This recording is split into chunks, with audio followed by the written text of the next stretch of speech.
नमस्कार। एकटा कथा लऽ कऽ आयल छी। मैथिली कथाकर शीर्षक अछि लालसा। तऽ सुनल जाउ। सम्भवी ओछान पकड़ि लेलनि। आब एहन शक्ति नहि बाँचल छलनि जे ओ उठि कोनो काज कऽ सकथि। ताकि कऽ आँखि बन्द कऽ लेलनि। सब दृश्य आँखिक सामने आबि गेल छल। सम्भवी नववधू बनि गृह प्रवेश केलनि तऽ हुनक आँखि चोन्हरा गेल रहनि। आयल तऽ छलीह साधारण परिवारसँ। एतय महलमे सब सुख सुविधा, नौकर चाकर, गाड़ी घोड़ा, भरल पूरल परिवार। लेकिन किछुए दिनमे हुनकर स्वभावमे परिवर्तन भऽ गेलनि। सम्भवी अपनाके कतहुसँ ओहि घरके बराबरीमे नहि पाबि रहल छलीह। न गुणमे न सुन्दरतामे अपनाके मधुरमके घर परिवारके अनुसार नहि ढाली सम्भवी हीन भावनाके शिकार भऽ गेली।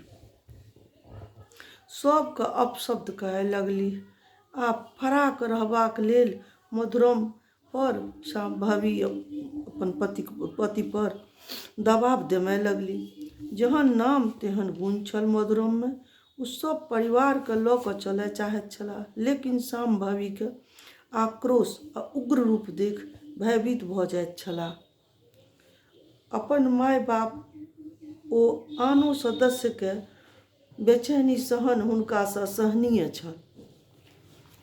मधुरम अपन परिवारके नहि छोड़ऽ चाहैत छलाह। अंततोगत्वा सम्भवी सबसँ फराक रहबाक निर्णय लेलनि। कतहु हुनका मोनमे ई बात बैसि गेल जे हम बड्ड पैघ लोक छी, हम परिवार संग नहि रहब आ हम काज किया करब, हम बैसल बैसल खायब, घूमब, मौज मस्ती करब। मधुरम पिता माय संग हुनक अलग व्यवस्था कऽ देल गेल। लेकिन ओ मधुरमके संग सेहो रहब अस्वीकार कऽ देल। मधुरम सोझरायल मनुष्य छलाह आ धार्मिक प्रवृत्तिके छलाह। सम्भवी अपन बच्चा संग दोसर घरमे रहय लगली।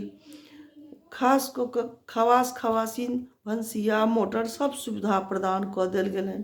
ओ अपनाके भाग्यशाली बुझय लगली। फरमाइश पर फरमाइश करैत सब तुरंत पूरा होनि। एवं प्रकारे समय बीतैत गेल। सम्भवी धन सुख सुविधामे प्रसन्न रहय लगली। संतान सब अपन अपन बसेरामे चल गेल। आइ हम अपनहि कारण एहि अवस्थामे छी। नौकर चाकरके कोन भरोस।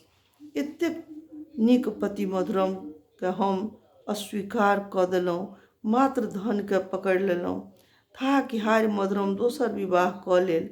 हुनक पिता माय बहुत पहिने स्वर्गवासी भऽ गेल छलाह।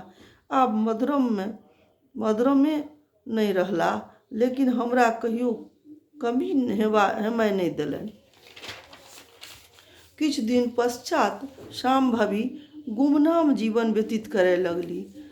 जाहि बच्चा सब लऽ फराक रहबाक निर्णय लेलनि से कोनो बच्चा हुनका घुरियो कऽ नहि देखैत छल। बिरले ककरो बुझल छलैक जे सम्भवी कतय छथि वा कोन हालतमे छथि। एक दिन उड़न्ती सुनल जे सम्भवी नहि रहलीह आ हुनक संस्कार मुखाग्नि भोला देलक। अपन क्यों नहि भोला शुरूसँ अंत तक हुनक सेवा केलक। शोचनीय बात जे स्त्री धनके लालचमे आबि समस्त परिवार पति तेज देलक तऽ ओकर समाजो स्वीकार नहि करैत अछि। हे दृष्टिसँ देखल जाइत अछि। समय रहैत जँ सम्भवी सम्हरि जैतथि तऽ आइ गुमनाम नहि जीवन बितबितथि। आइ हुनक अर्थी ओहि ठाठ बाट संग उठैत आ मुखाग्नि अपन संतानके हाथे होइतनि। बस एतबेटा कथा छल। केहन लागल से कहब।